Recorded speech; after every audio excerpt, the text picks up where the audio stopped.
Bismillahirrahmanirrahim. Assalamualaikum warahmatullahi wabarakatuh. Hello viewers, my name is Diamah Farah Syahda and my partner is Ummi Habibah. In this video, we will explain you about disruption and sharing economy theory. Okay, for the first, I will be the person who explain disruption theory. So, enjoy listening.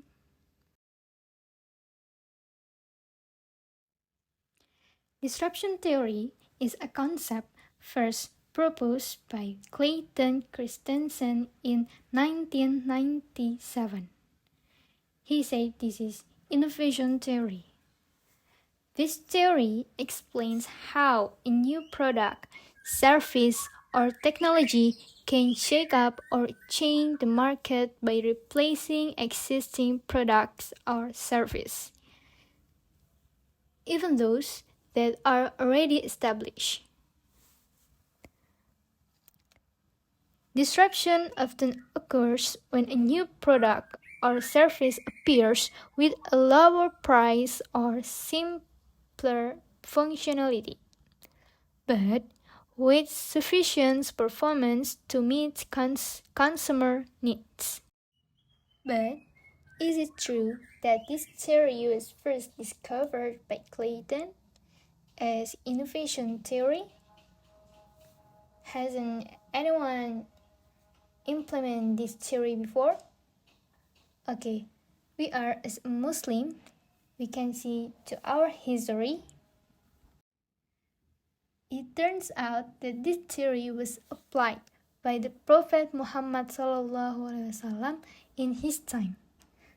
You know, when the Prophet Muhammad SAW moved to Medina, there was a Jewish market which was full of fraud and a lot of riba. Okay, let's take for the example. If you want to enter the market, you have to pay a fee. And if you want to get a good place, like a prime place, you have to pay more too. So it's like double payment to get the place and also to enter the market.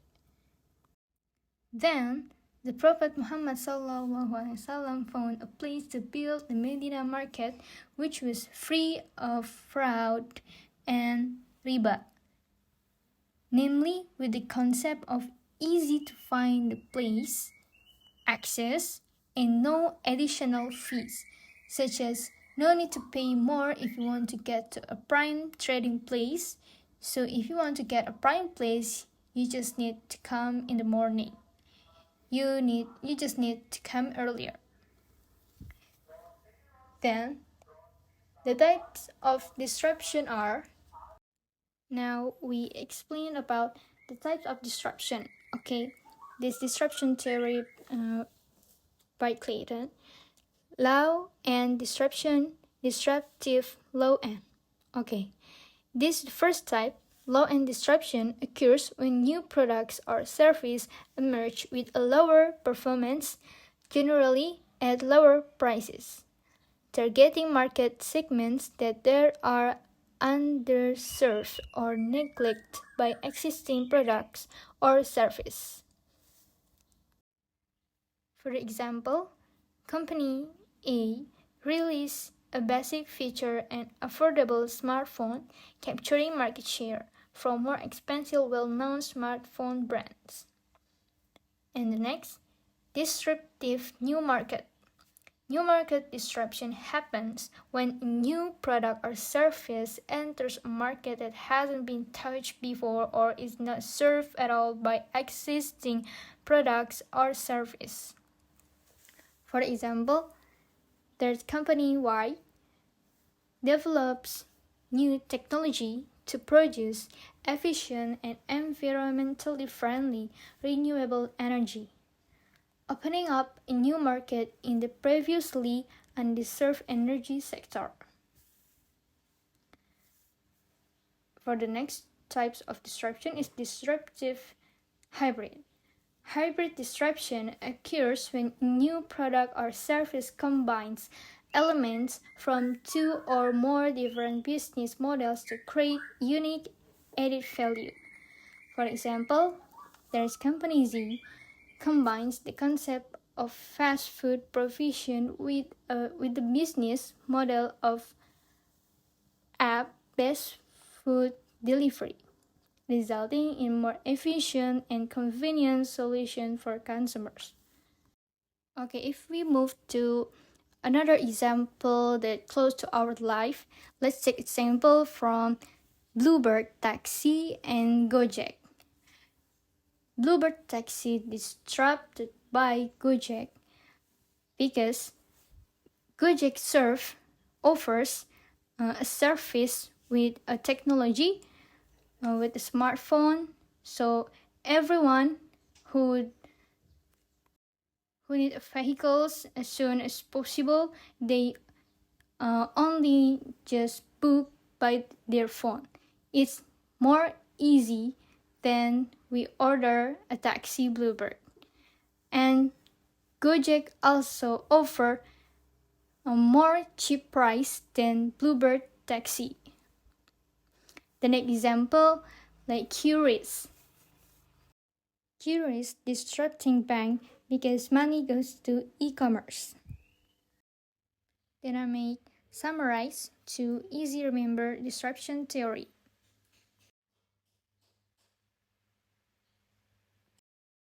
In the case economic activity are dominated by the owning economy patterns which require a person to have large capital to open a business. This of course burden to lower middle class community who have limited capital which cause high economic inequality. To overcome this, co-working space with the concept of the sharing space with another user from various class, brand, a business, it will consider more profitable for startups company than having to rent a particular unit and buy it. So the co-working space is the pattern of the sharing economy. So, what is the sharing economy? Sharing economy marks to the introduction of the rapid growth of the new generation of the sharing service based on digital multi-site platform economies, partially made possible by the spread of the smartphone can increase the asset utilization to the maximum. The sharing economy requires the internet to bring together supply and demand. Because the internet is borderless, supply and demand can meet freely from all the corners of the world. The sharing company allows individual and the group to make money from underutilized assets. In the sharing economy, idle assets such as the parked cars and the spare bedroom can be rented out when not in use. There is no commonly accepted way of defining the sharing economy. Three common denominators, however, appear in the all exciting description and the definition. First, access capacity, large decentralization network, and the trust between the strangers.